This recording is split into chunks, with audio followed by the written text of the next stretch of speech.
almost 10 years, Giselle did not know that her own husband of 50 years was her so that she could be essayed by strange men from the internet. He has been arrested for filming illegal secret upskirt videos of strangers at the supermarket.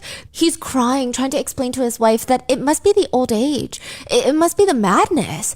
I mean, maybe it's dementia. Giselle even follows her husband to the police station to sort things out. She waits in the waiting room. He gets taken into an interrogation room. After an hour, Giselle is asked to come into a room. He pulls out this thick folder of files. She sees a picture of herself. She's laying on her stomach on the bed, completely unconscious. There is a stranger standing behind her. She does not know this man.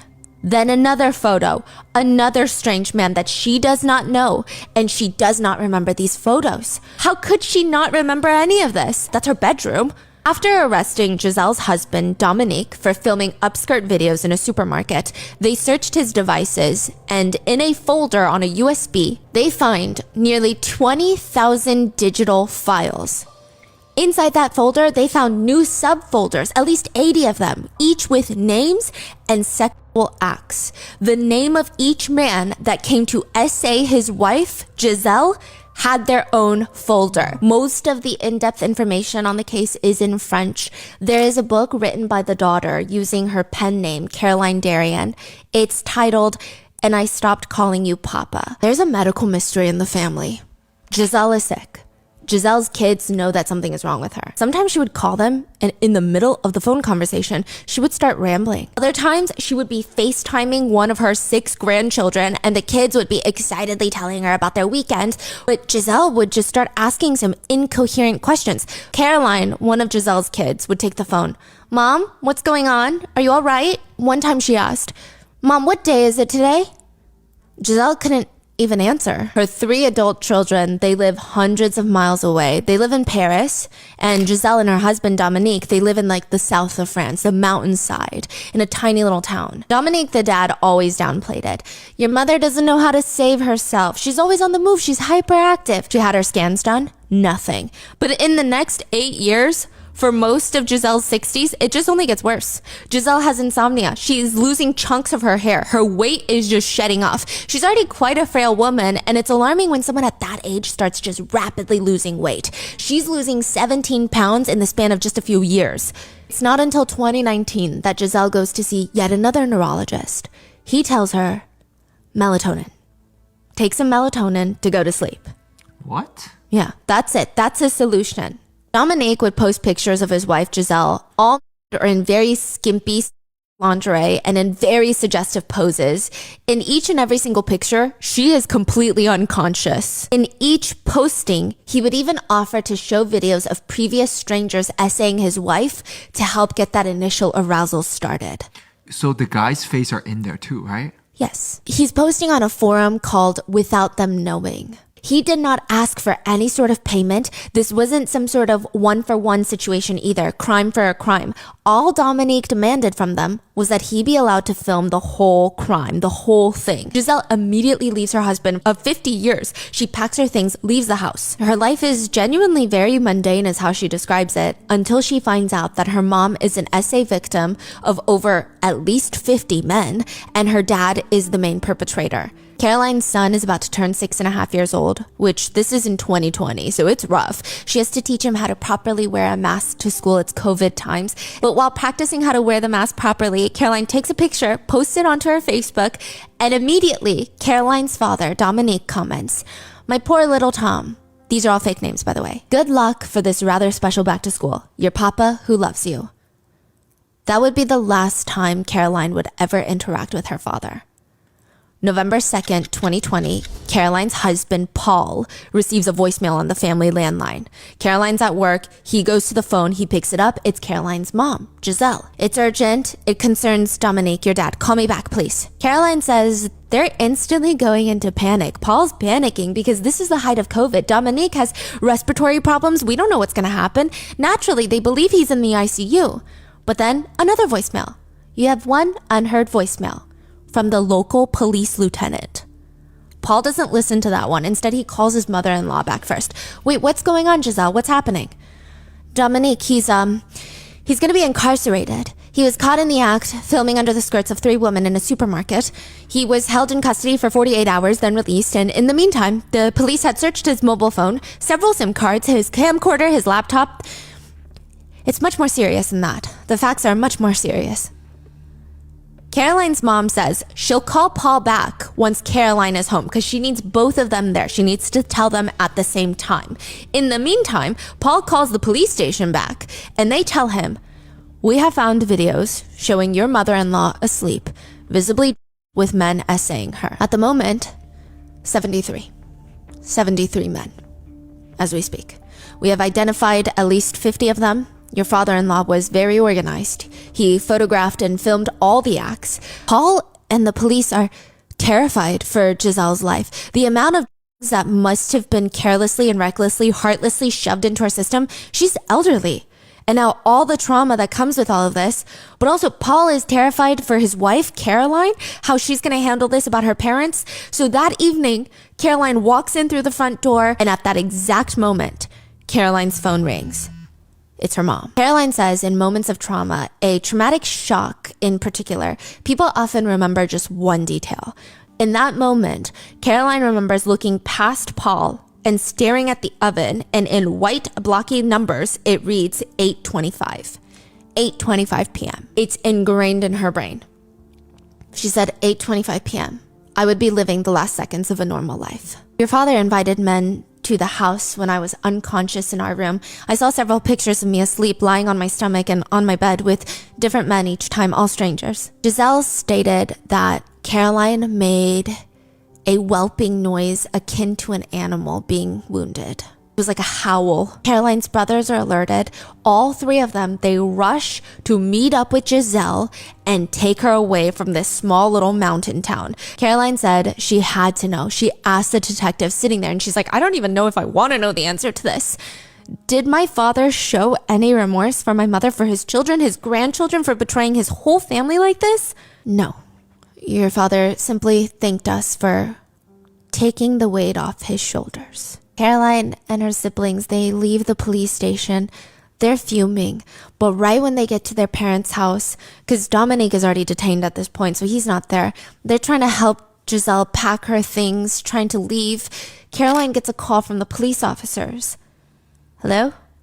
They tell her that she needs to come back to the police station. She sits down in this interrogation room practically, and the officers show her these giant computer monitors with big blue folders, and the officer is oddly calm. He tells her, there is nothing that you cannot overcome in this life. She's like, what are you talking about? I just need to know if you recognize yourself in any of these photos. He shows her a few images. He shows her the first photo. She's probably not even breathing at this point. It's of a woman in bed with her exposed. It's not her. It's not me. It's not me. The officer looks down and they all kind of look at each other very uncomfortably. I'm sorry, ma'am, but could you look again? Do you not have the same brown spot on your cheek as the woman in these 2 pictures? It's her. She didn't recognize herself because probably her brain and the trauma, and she's like, no, I refuse. But also, those aren't her clothes. That's not her underwear. She's been put into some sort of lingerie that is not hers. She cannot even, and she looks. Soon afterwards, a folder would be found on Dominique's computer titled, Around My Daughter. There are at least 72 suspects in this case. Only 51 have been ID'd and tracked down and are going on trial currently. Their ages range from 26 years old to 73 years old. They seem so ordinary, these perpetrators. They have regular jobs. One is a firefighter. There's an IT worker from a bank, a prison guard, a nurse, journalists, soldiers, carpenters, truck drivers. These people were described in France as Mr. Everybody. That's the terminology they use, meaning that they could be anybody. It could be everybody. One of them only lives a few blocks away within walking distance of Giselle and Dominique's house. Most of them are facing 20 years in jail for aggravated assault if they're convicted. A few of them tried to argue that they had no idea that Giselle was not consenting. Others flat out denied it was essay. One of them straight up said, it's fine. It's his wife. He does what he likes with her. The firefighter insists. He didn't know that Giselle was not consenting. He thought she was just so shy, she was pretending to be asleep. His computer was searched and the police found 728 images of CP, as well as a conversation with a man from the same forum where the man was organizing for the firefighter to come into his home to essay his own 15-year-old daughter. A journalist, he works for a regional newspaper, he's part of the perpetrators. He said he was confused why Giselle wasn't moving, but the husband told him that she agreed to all of this beforehand, so he just went with it. Do you believe him? Well, 4,300 images and nearly 300 videos of CP were found on the journalist's computer. A 53-year-old construction worker said, well, I was just doing what he told me to do. In prison, he attempted to self-exit. Dominique, on the other hand, is insisting that none of these men who came to his house gave up going through with these attacks on his wife given her state. He's saying, they came into the house, they saw her unconscious. I didn't force anyone. I didn't threaten anyone. I didn't use violence.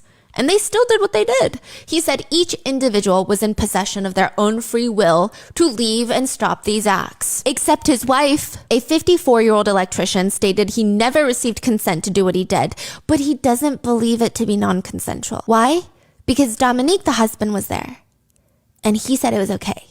So that's consent.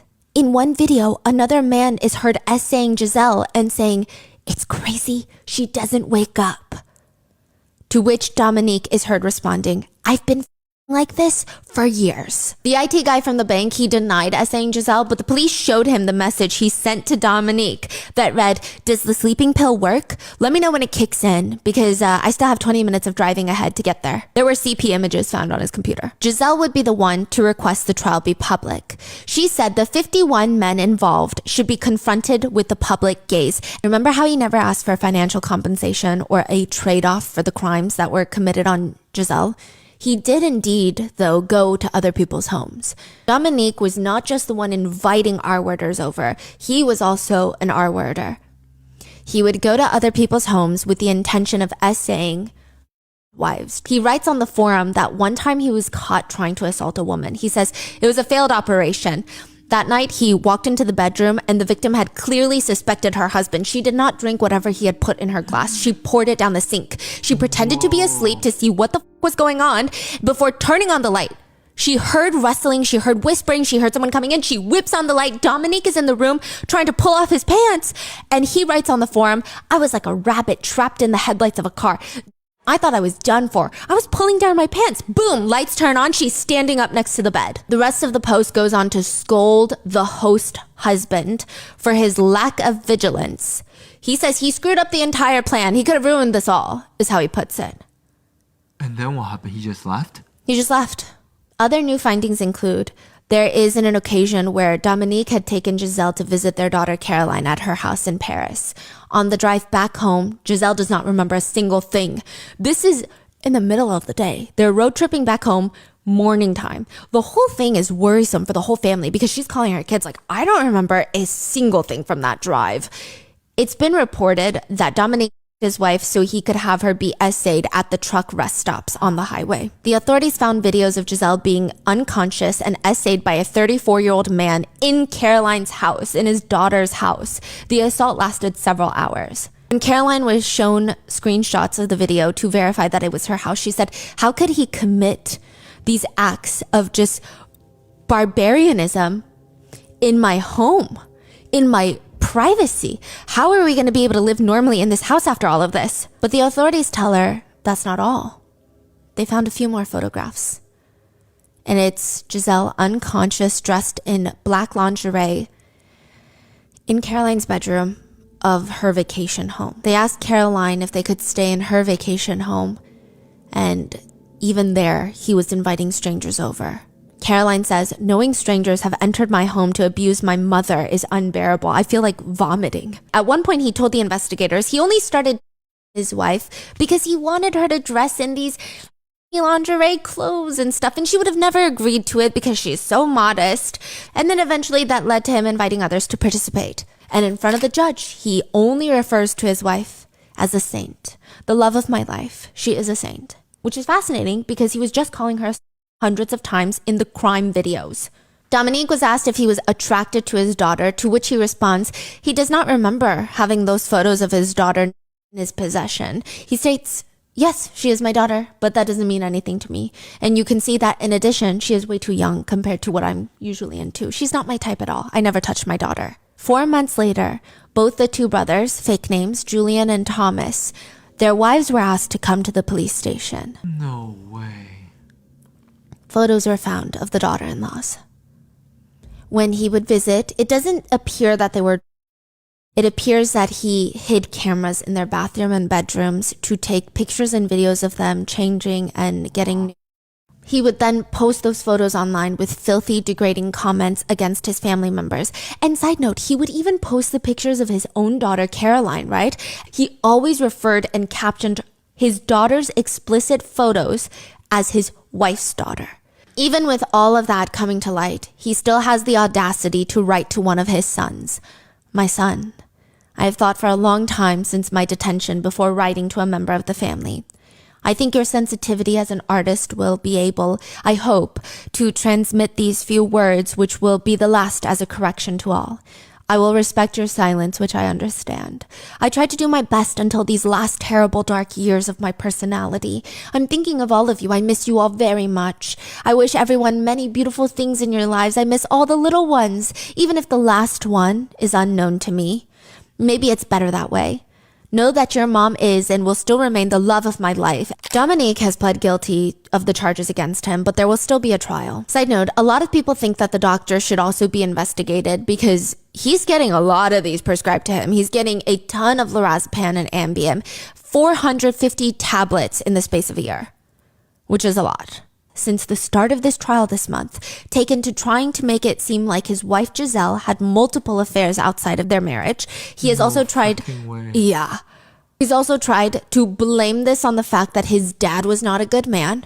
He also alleges that he was essayed as a child when he was hospitalized at one point for a sickness that is now caused something in his brain to get messed up.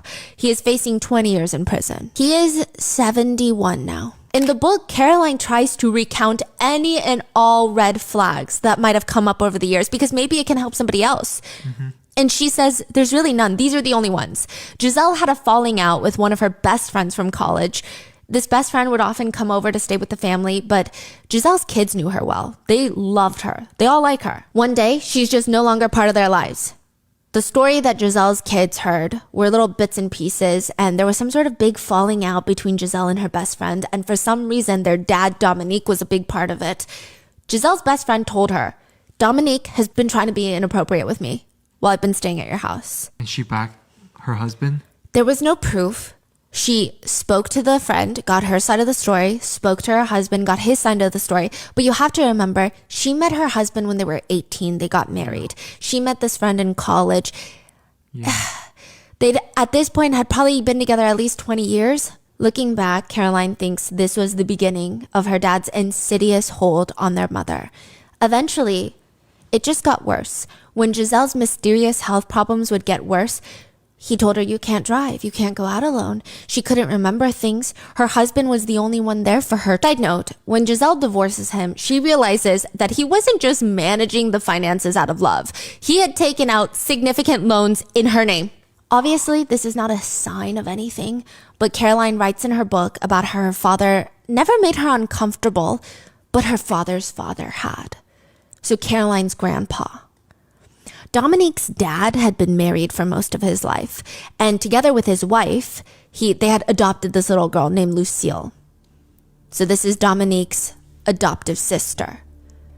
After Dominique's mom passes, his dad ends up marrying the adopted daughter, the one that he raised since she was little. Everyone called it in the family an incestuous, inappropriate relationship with a vulnerable person. She's 30 years younger.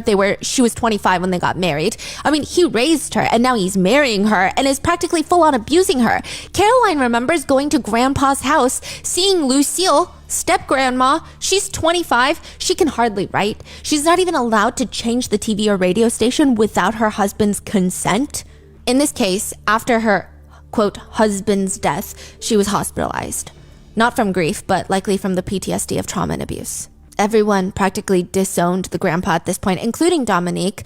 He never confronted his father about it. A few other red flags. There was this strange incident in 2011 The youngest brother, Julian, and his future wife are going to visit the parents.